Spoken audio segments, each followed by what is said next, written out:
What began as diplomatic pressure is rapidly escalating into a potential military confrontation. The deployment of American naval power toward Iran, combined with an expiring nuclear deadline in Israel's war preparations, signals a dangerous new phase in Middle Eastern tensions. The Persian Gulf, already one of the world's most strategically vital waterways, is becoming a powder keg. American aircraft carriers cut through its waters. Iranian patrol boats monitor their every move. And in Jerusalem, Israeli Prime Minister Benjamin Netanyahu is speaking openly about the possibility of war.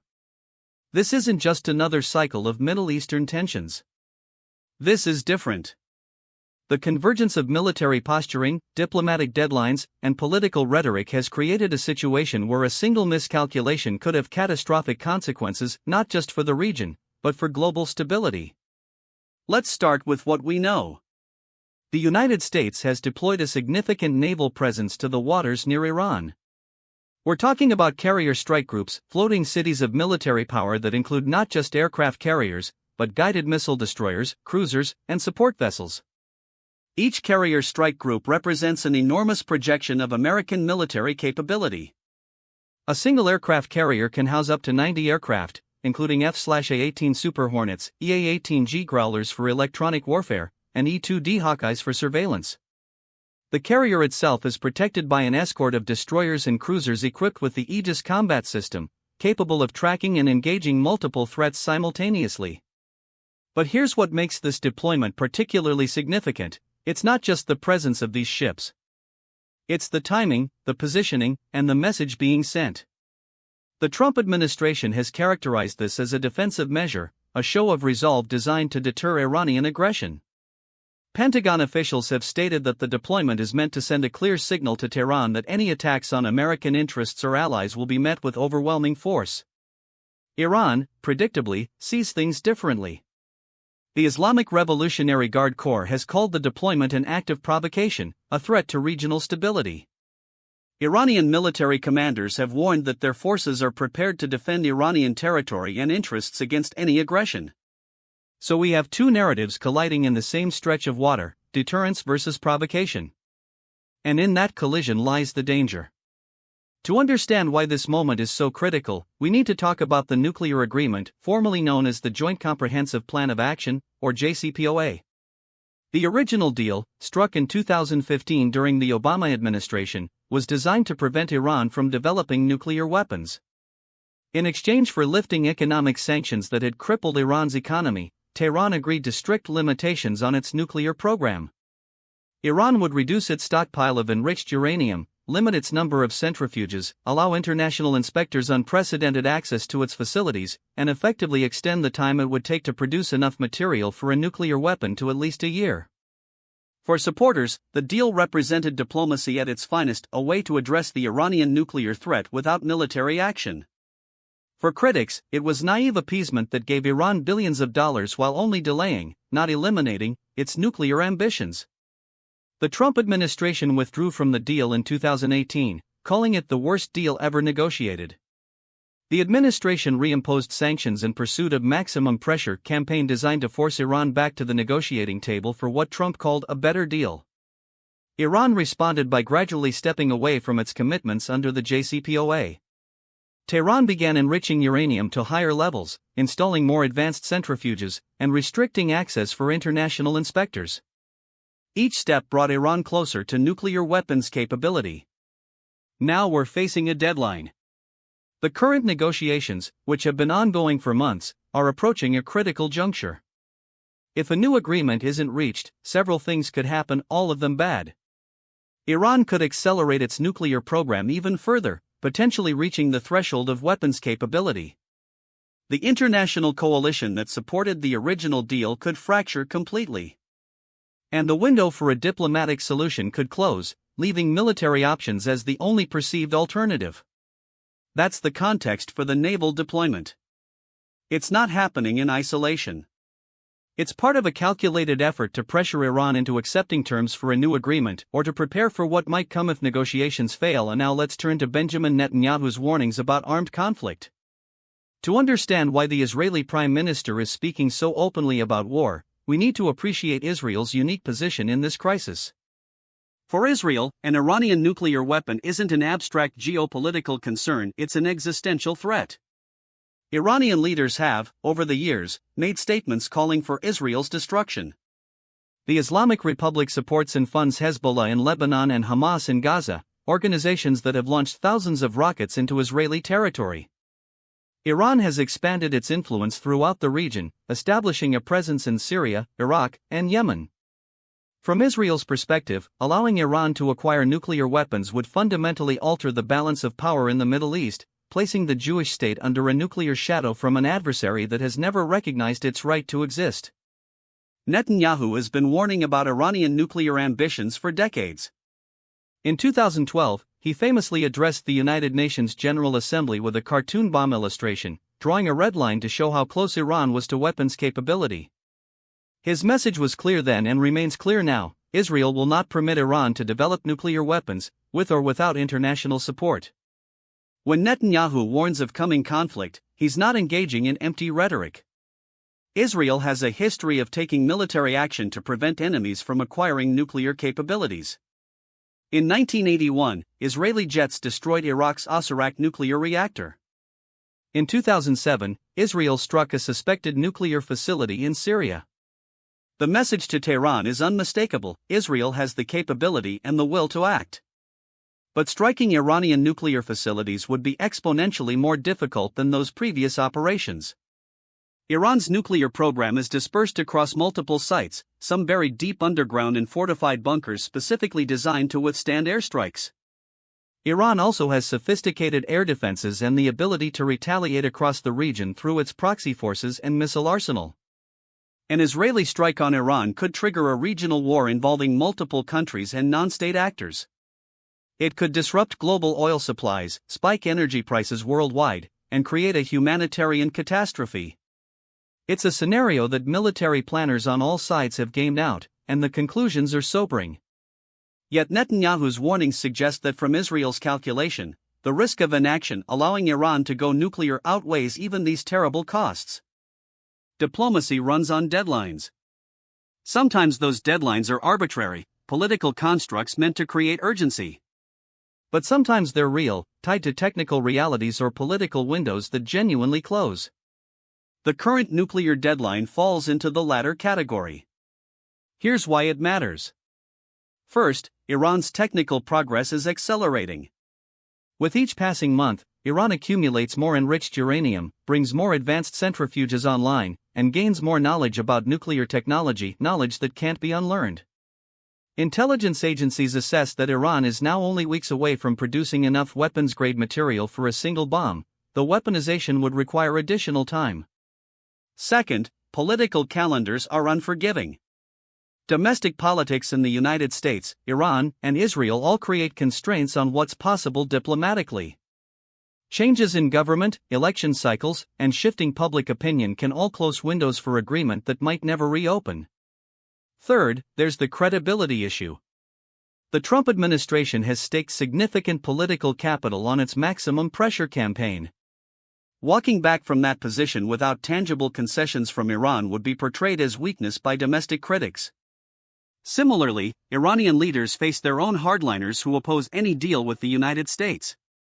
So what happens if the deadline passes without agreement? One possibility is that negotiations continue in a kind of diplomatic limbo, with both sides maintaining their positions while the situation deteriorates. This is the muddle-through scenario, where crisis becomes the new normal. Another possibility is escalation. Without a diplomatic path forward, both sides might feel compelled to demonstrate resolve through action. This could mean more aggressive American sanctions, more provocative Iranian actions in the region, or even limited military strikes designed to send messages. The worst-case scenario is rapid escalation toward war. If Iran decides to sprint toward a nuclear weapon, if Israel decides it can wait no longer to act, if some incident or miscalculation in the crowded waters of the Persian Gulf spirals out of control, any of these could be the spark. This crisis doesn't exist in a vacuum. The Middle East is a complex chessboard where multiple players pursue overlapping and conflicting interests. Saudi Arabia, for instance, shares Israel's fear of Iranian regional dominance. The Sunni Kingdom and Shiite Iran have been engaged in a Cold War for influence that plays out in proxy conflicts from Yemen to Iraq. The Saudis would welcome anything that constrains Iranian power, but they also depend on stability in the Persian Gulf, through which much of the world's oil flows. The United Arab Emirates has taken a more nuanced approach, recently normalizing relations with Israel through the Abraham Accords while maintaining economic ties with Iran. The UAE wants regional stability for commercial reasons and fears being caught in the crossfire of a larger conflict. Russia and China both have significant interests at stake. Russia has been a crucial ally to Iran, providing diplomatic cover at the United Nations and military cooperation in Syria. China is Iran's largest trading partner and a major consumer of Iranian oil. Both countries oppose American military action in the region and have called for restraint and renewed diplomacy. European nations, Britain, France, and Germany in particular, remain committed to preserving what they can of the original nuclear deal. They've tried to maintain economic ties with Iran despite American sanctions, though with limited success. European leaders have urged both Washington and Tehran to step back from the brink and return to negotiations. Then there are the non-state actors, Hezbollah in Lebanon, with its arsenal of over 100,000 rockets pointed at Israel, various militia groups in Iraq, the Houthi rebels in Yemen, who have demonstrated the ability to strike Saudi oil facilities with drones and missiles. In any wider conflict, these groups could become participants, turning a bilateral confrontation into a regional conflagration. It's impossible to discuss this crisis without addressing oil. The Persian Gulf contains over 30% of the world's proven oil reserves. The Strait of Hormuz, at the Gulf's narrow entrance, is one of the world's most critical choke points, with roughly 21% of global petroleum production passing through it daily. Any military conflict in the region would immediately affect global energy markets. Oil prices would spike, potentially triggering inflation worldwide and slowing economic growth. The effects would be felt at gas pumps from Los Angeles to London, in manufacturing costs, in transportation expenses, in the price of everything that depends on energy, which is to say, everything. Iran has threatened in the past to close the Strait of Hormuz if attacked. While the U.S. Navy has the capability to keep the strait open, even the attempt to close it, or fears about supply disruptions, would send markets into turmoil. American sanctions on Iran, meanwhile, have had significant economic effects. The Iranian rial has lost much of its value, inflation has soared, and ordinary Iranians have suffered economic hardship. The theory behind maximum pressure was that economic pain would force Iran to negotiate. The reality has been more complicated, with hardship strengthening the hand of Iranian hardliners who oppose any deal with the United States. Let's talk plainly about what military conflict would entail, because the stakes deserve clear-eyed assessment. If diplomacy fails and military action begins, it would likely unfold in stages. The first stage might involve targeted strikes, American or Israeli air attacks on Iranian nuclear facilities and military installations. The goal would be to set back Iran's nuclear program by months or years and degrade its ability to retaliate. But Iran wouldn't sit passively.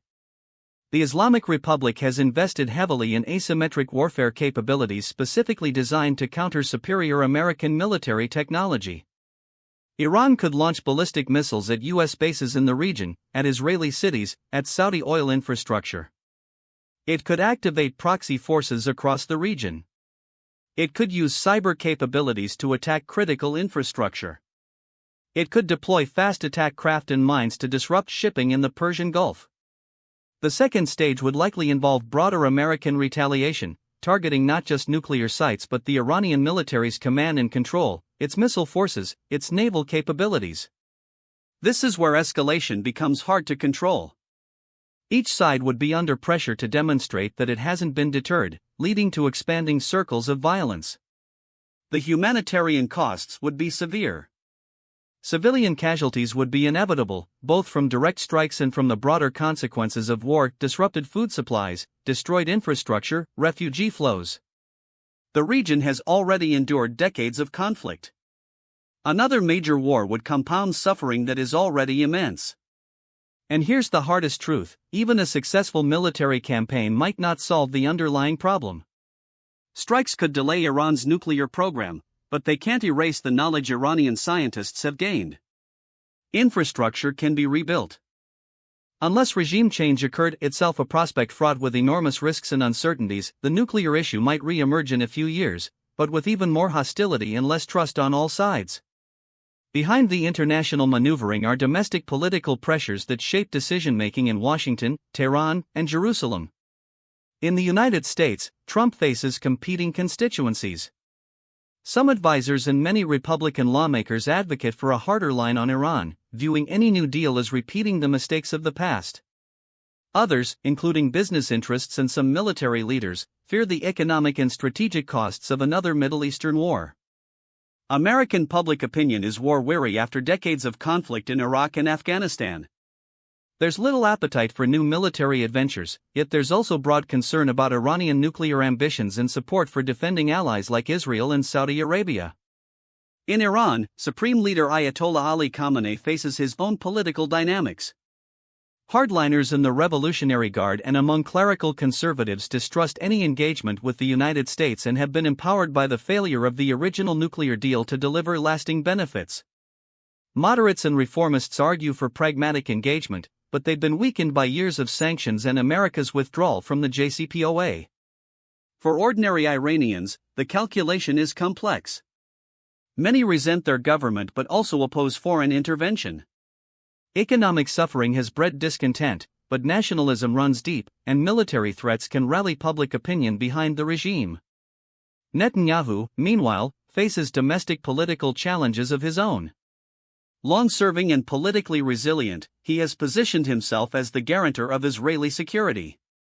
Taking a hard line on Iran plays well with his political base and coalition partners. But military action carries risks that could backfire if the costs prove higher than anticipated. History doesn't repeat, but it often rhymes. There are instructive parallels to the current crisis. Some analysts compare the situation to the Cuban Missile Crisis of 1962, when the United States and Soviet Union came frighteningly close to nuclear war over Soviet missiles in Cuba. That crisis was resolved through a combination of public toughness and private diplomacy, with both sides finding face-saving ways to step back from the brink. Others point to the lead-up to the Iraq War in 2003, when intelligence about weapons of mass destruction, intelligence that proved faulty, was used to justify military action that led to years of conflict and instability. There's also the example of Libya, which gave up its nuclear program in 2003 in exchange for sanctions relief and normalization with the West. For some, this proves that pressure works. For others, the subsequent fate of Libyan leader Muammar Gaddafi, killed in a NATO-backed uprising in 2011, demonstrates the risks of disarmament and fuels Iranian determination to maintain deterrent capabilities. Perhaps most relevant is the nuclear standoff with North Korea, which has ebbed and flowed for decades through periods of crisis, negotiation, and stalemate. North Korea ultimately developed nuclear weapons despite international pressure, changing the strategic equation on the Korean peninsula permanently. The lesson from these parallels isn't clear-cut. Sometimes pressure works. Sometimes it backfires. Sometimes last-minute diplomacy pulls success from the jaws of disaster. Sometimes opportunities for resolution are missed and regretted for generations. As we look to the immediate future, several scenarios are possible. The diplomatic breakthrough, negotiations could succeed, producing a new agreement that addresses American concerns about Iran's nuclear program while providing Iran with sanctions relief. This would require compromises from both sides and political courage to face down hardliners. It's possible, but the window is narrow. Manage tension, the deadline could pass without either agreement or war, leading to a prolonged period of tension that becomes the new status quo. This is perhaps the most likely near-term outcome, neither side ready for war, neither able to achieve its objectives through diplomacy, both preparing for contingencies while hoping for better circumstances. Limited military action, there could be isolated strikes or incidents, an Israeli operation against specific targets, skirmishes between American and Iranian forces in the Gulf, attacks by proxy forces. These could be contained or could escalate, depending on how each side responds. Escalation to war, the worst case, but one that cannot be dismissed. If Iran accelerates toward weaponization, if Israel concludes it must act, if an incident spirals out of control, we could see the beginning of a major regional conflict with global implications. You might be watching this unfold from thousands of miles away and wondering why you should care about naval deployments and diplomatic deadlines in a region that has been troubled for decades. Here's why it matters. The global economy is interconnected in ways that mean instability in the Persian Gulf affects prices and prosperity everywhere. A spike in oil prices would increase the cost of transportation, manufacturing, and goods worldwide. Economic disruption in one region cascades through global markets. Nuclear proliferation affects everyone. If Iran develops nuclear weapons, it could trigger a regional arms race, with Saudi Arabia, Turkey, and Egypt potentially seeking their own nuclear capabilities. A world with more nuclear-armed states is a more dangerous world for everyone. Humanitarian concerns are universal. War means suffering, refugees, civilian casualties, destroyed communities. The Middle East has already endured immense human costs from conflict. More war means more suffering for millions of people who simply want to live their lives in peace and security. The credibility of international institutions and agreements is at stake. If diplomacy fails, if agreements are abandoned, if the international community proves unable to address proliferation challenges, it weakens the entire framework of treaties and institutions that help manage global problems. Behind all the strategic calculations and political maneuvering are real human beings on all sides. There are American sailors aboard those ships in the Gulf, young men and women serving their country, thinking about families back home, hoping their deployment stays peaceful. There are Iranian families watching the news and worrying about what war would mean for their children, their futures, their country that has already endured sanctions and isolation. There are Israeli families who remember rocket sirens and wonder if they'll need to rush to bomb shelters again, who want security but fear the costs of war. There are diplomats working long hours to find solutions, knowing that failure could mean catastrophe, that success could save countless lives. Reducing this to ships and deadlines and political calculations misses something essential. These decisions will affect millions of real people with hopes and fears, dreams and families, lives that matter. If there's a way out of this crisis, it runs through difficult choices and genuine compromises. The United States needs to decide what it realistically can achieve through pressure and what requires engagement. Maximum pressure has not brought Iran back to negotiations on American terms. The question is whether adjusting that approach might achieve better results than continuing down the current path. Iran needs to decide whether continued resistance serves its interests or whether there's a path to security and prosperity that involves limits on its nuclear program in exchange for relief from sanctions and integration into the global economy. Israel needs to determine whether its security is best served by military action or whether diplomacy, backed by credible threats, offers a better path forward. Regional actors need to recognize that their interests are better served by stability than by conflict, and that influence comes not just from military power but from economic development and political legitimacy. The international community needs to demonstrate that multilateral diplomacy can work, that agreements can be credible and durable, that there are alternatives to escalation. None of this is easy. Trust has been broken repeatedly. Domestic politics in all countries create constraints on what leaders can agree to. The technical and strategic challenges are genuine and significant. But the alternative, allowing this crisis to drift toward war, is far worse. We're watching a crisis unfold in real time. American ships are positioned in the Persian Gulf. A nuclear deadline approaches. Israeli leaders speak openly of war. The pieces are in place for either a diplomatic resolution or a catastrophic conflict. What happens next depends on choices being made right now in Washington, Tehran, and Jerusalem, choices about whether to escalate or de-escalate, whether to prioritize positioning or problem-solving, whether to risk war or choose compromise. History will judge this moment not by the rhetoric or the posturing, but by the outcomes. Did leaders find a way to step back from the brink? Did diplomacy succeed where pressure failed? Or did miscalculation and missed opportunities lead to a conflict that could have been avoided? The answers to those questions will shape not just the Middle East, but global security and prosperity for years to come. The ships in the Gulf, the ticking deadline, the warnings of war, these are not abstractions. They are the real-time indicators of decisions with consequences that will ripple across the world. We're living through a moment when history could turn on a single choice, a solitary decision to talk or to fight, to compromise or to stand firm. What we're witnessing is consequential in the truest sense of the word. The world is watching and waiting to see which path will be chosen.